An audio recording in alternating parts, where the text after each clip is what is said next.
విశ్రాంతి తీసుకుంటారా గృహంలో? పిలవండి.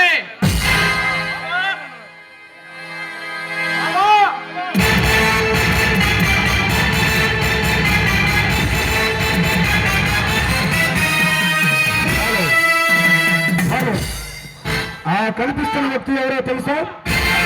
ఒకప్పుడు ఇదే అడిగప్పల గ్రామంలో నిజాయితీగా పోలీసు ఉద్యోగం సాధించాడు. కానీ అతని భార్యను దుర్మార్గులు సైతం హత్య చేశాడు. అందుకే మీ ముందుకు వస్తున్నాడు, బాబాగా మీ ముందుకు వస్తున్నాడు. తగ్గిపోతూ రుద్రమనాయుడు.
తీసుకెళ్ళి మీరు చెప్పిన పని చేశారా?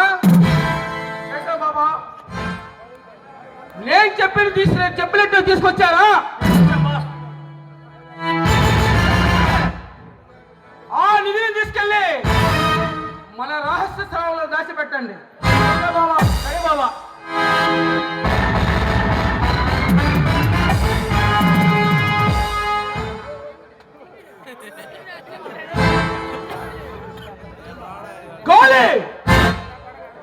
నువ్వు వెళ్ళిన పని ఏమైంది? బాబా మీరు చెప్పినట్లే ఆ సత్యమూర్తి గారిని భగవాన్ తమ్ముడైన చిన్నాని చితకబాది వాళ్ళ సర్వస్వం కొల్లగొట్టాం బాబా.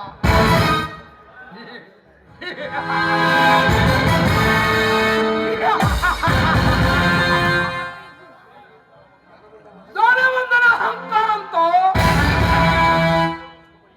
కళ్ళు ముచ్చుకోబోయి నా సర్వస్వాన్ని నాశనం చేసిన కొడుకుల్ని నడి బడ్జెట్ లో వాళ్ళ ఆస్తి కొల్లగొట్టి ఇప్పుడు నడి బడ్జెట్ లో పెట్టబట్టుంటే నాకు ఎంత ఆనందంగా ఉందో తెలుసా? కాలే ఎంత ఆనందం ఉందో తెలుసా? శబాష్ కాలే శబాష్. కానీ ఎంత సమర్థమైన తెలుసే. కానీ బాబా నేను వెళ్ళే సమయానికి ఆ భగవాన్ గారు ఎస్పీ ధర్మేంద్ర అక్కడ లేరు బాబా. అంటే ఇంకా వాళ్ళని మృత్యు దేవత వరించలేదన్నమాట.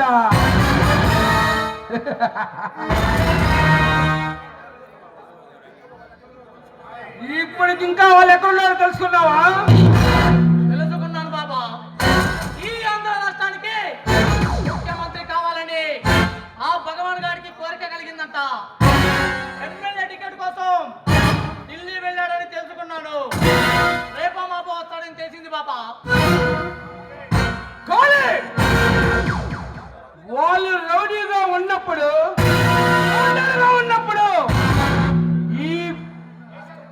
ఈ దేశ పట్టారు. అలాంటి వాళ్ళు ఈ రోజు మన రాష్ట్రానికే ముఖ్యమంత్రి అయితే వాళ్ళు చేసే రౌడీజం గోండాజం దెబ్బకి ఈ దేశాన్ని ఎంతో మంది చేతులు పెట్టి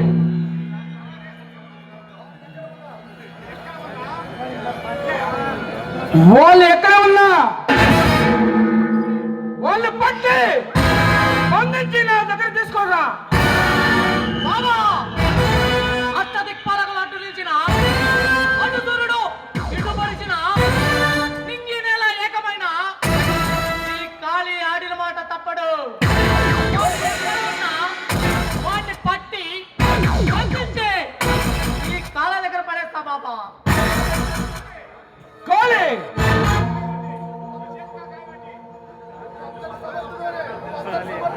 చూడు కాళీ, నువ్వు అంత సముద్రమే నాకు బాగా తెలుసు. అందుకే ఈ బాధ్యతని గొప్ప చెప్పాను.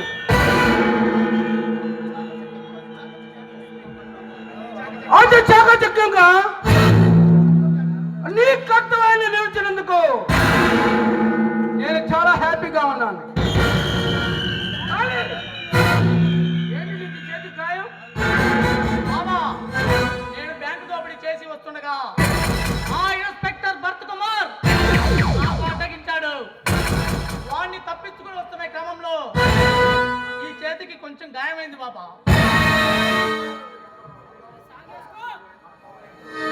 ఆ ఇన్స్పెక్టర్ కి మన పౌరంటే తెలియక విర్రవేగుతున్నాడు. ఒకసారి మనం ఏంటో వాళ్ళకి తెలియచాయి. బాబా ధర్మ సంస్థాపనకై బయలుదేరుతున్న నాకు నీ ఆశీర్వాద బలం కావాలి బాబా. పల్లెనాటి బాలచంద్రవి కారచుదురుగా బయలుదేరు. అలాగే బాబా. నీకు నా ఎండ ఎప్పుడు ఉంటుంది. నీ ఆశీర్వాద బలం ఉంటే నాకెప్పుడు జయమే కలుగుతుంది. వస్తా బాబా.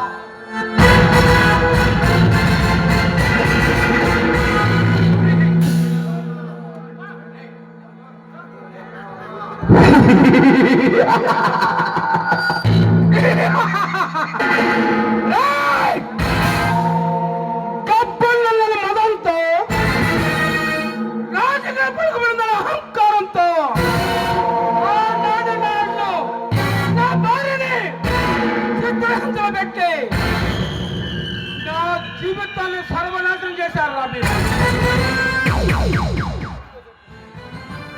మిమ్మల్ని వెంటనే ప్రేమించే వరకు నాకు మనశ్శాంతి లేదు.